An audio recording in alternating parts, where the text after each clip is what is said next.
नमस्कार मित्रांनो, आपल्या सगळ्यांचं आजच्या व्हिडिओमध्ये स्वागत आहे. आपण सगळे पाहत आहात चांदा मशरूम फार्म या यूट्यूब चॅनलवर.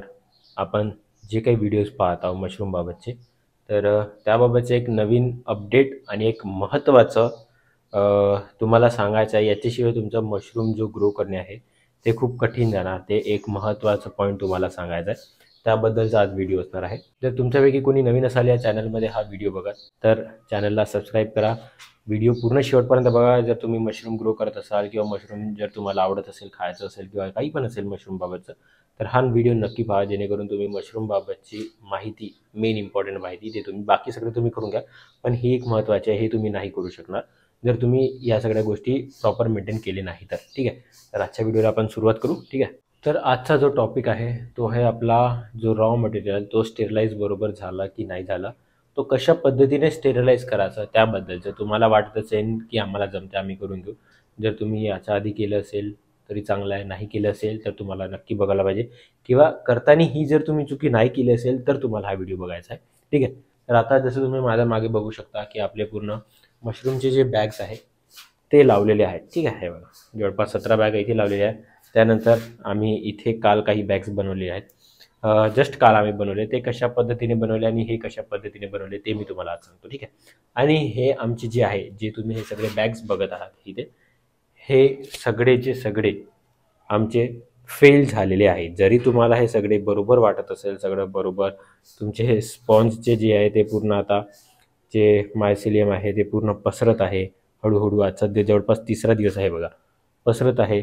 बट तरीसुद्धा आमचे हे सगळे बॅग, 17 बॅग आमचे भरलेले फेल झाले आहे. हे आम्ही 30 तारखेला भरले होते, हे आम्ही 1 तारखेला भरले. आजची 2 तारीख आहे, तर होऊ शकते हा व्हिडिओ थोडा लेट येणार, कारण की याच्या आधीचे पण काही व्हिडिओज ऑल्टरनेटमध्ये लागलेले आहेत, ते पण येणार. तर हा व्हिडिओ थोडा लेट येणार.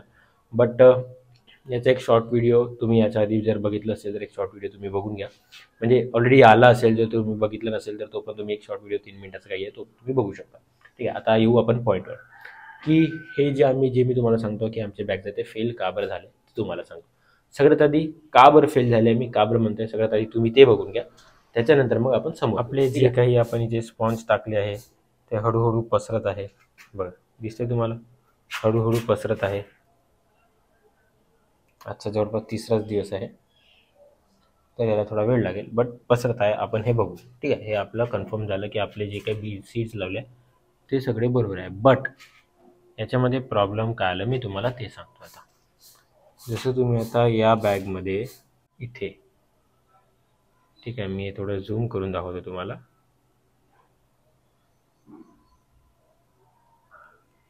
थोडं हे बघा, हे दिसते तुम्हाला अड्या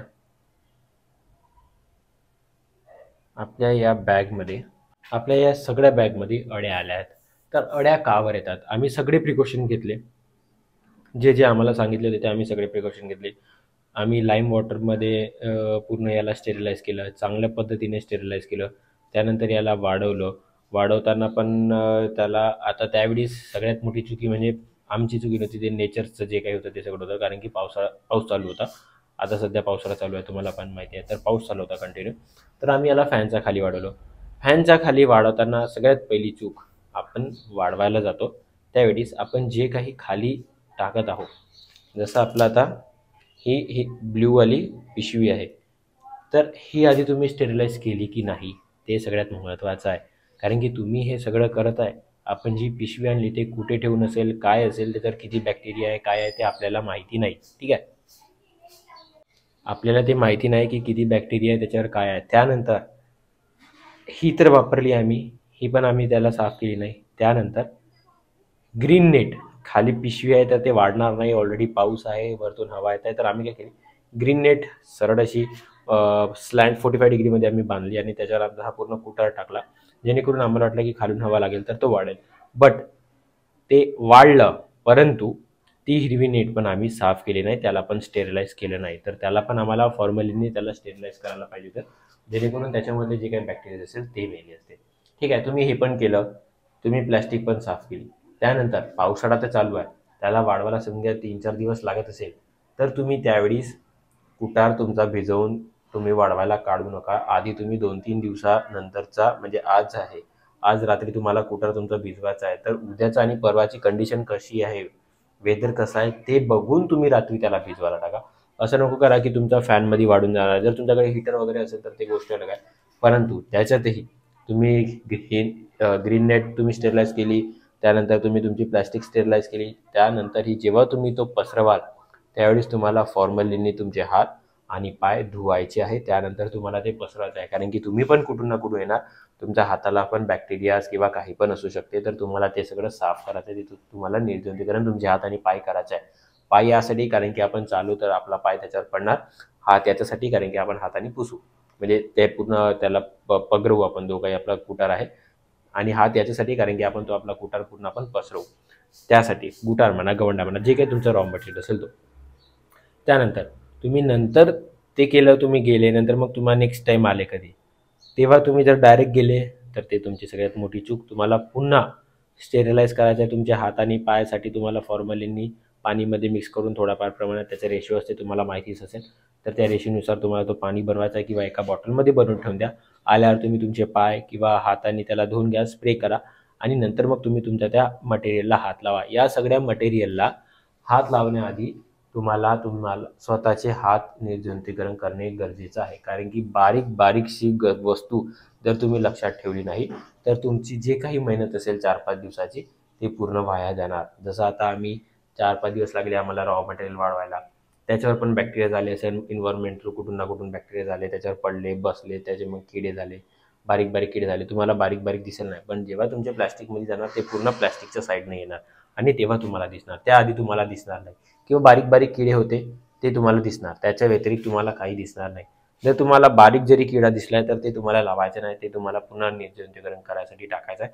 नाही जर तुम्ही लावेल तर तुमच्या त्याच्यामध्ये बॅक्टेरिया किंवा काही ना अळ्या वगैरे काही ना काही येणार. तर या सगळ्या गोष्टी लक्षात ठेवायच्या आहे तुम्हाला. नाही तर जे मी तुम्हाला दाखवलं तशासारखा इफेक्ट तुमच्या मशरूमच्या या बॅग्समध्ये पण येणार. आता आम्ही काय करणार या सगळ्या बॅगचा, या सगळ्या बॅग काढायच्या आहेत ना, ड्रममध्ये पुन्हा निर्जंतुकीकरण करायसाठी टाकायचं. तुम्ही स्टीम पण करू शकता, पण आम्ही लाईम वॉटरचं सध्या करतोय, तर त्याच्यामध्ये आम्ही टाकणार आणि मग याला आज टाकणार रात्री, उद्या सकाळला काढणार, 1 तास त्याला एका रॅकवर ठेवणार, पूर्ण पाणी निघू देणार आणि मग उन्हामध्ये टाकणार. त्यासाठी आम्ही प्लॅस्टिकवर टाकतोय, मोठीवाली काळी प्लॅस्टिक आहे आमची त्याच्यावर टाकतोय, तर थोडी मोठी लेअर राहणार इतकी. तर एका तासाने आम्ही येतो आणि वरवरचा पूर्ण जमा करतो, एका बोऱ्यामध्ये भरून ठेवून देतो, आणि नंतर मग त्याला आम्ही दुपारी किंवा सायंकाळी जेव्हा आम्हाला टाईम मिळेल तेव्हा आम्ही मग ते पूर्ण लावतो, पूर्ण आमचे बॅग्स. तर आम्ही हे काल तसेच केले आहेत. हे आम्ही सगळे आधी जमा केले रॉ मटेरियल, जसं हे तुम्हाला दिसतं हे काही, नंतर मग सायंकाळला थोडं हे ओला आहे बट वाढून जाणार. तर हे सगळे आम्ही काल बनवलेले आहे. तर याच्यावर आता तारीख वगैरे टाकणार आणि त्यानंतर मग आपले बॅग्स पुन्हा आज भरायचे आहे. तर ते पुन्हा आज 20 बॅग जवळपास भरायचे आहे, तर ते पुन्हा भरणार. ठीक आहे. तर जर तुम्हाला आजचा व्हिडिओ थोडा माहितीशीर वाटला असेल, मला तर वाटते की हा माझ्यासाठी खूप माहितीशीर व्हिडिओ होता, कारण की या गोष्टी पुन्हा लक्षात येणे त्याच्यासाठी आम्हाला ही चुकी पुन्हा करावं लागेल, आणि ही चुकी आम्ही पुन्हा करणार नाही. बारीक बारीक गोष्टी आम्ही लक्षात ठेवणार. जर तुम्ही ही चुकी आतापर्यंत केली नसेल, किंवा तुम्ही मशरूमची शेती किंवा तुम्ही मशरूमची शेती करणार असेल रूममध्ये किंवा तुमच्या प्लांटमध्ये कुठं पण असेल XYZ, तर तुम्ही या सगळ्या बारीक बारीक गोष्टी लक्षात ठेवायचं आहे.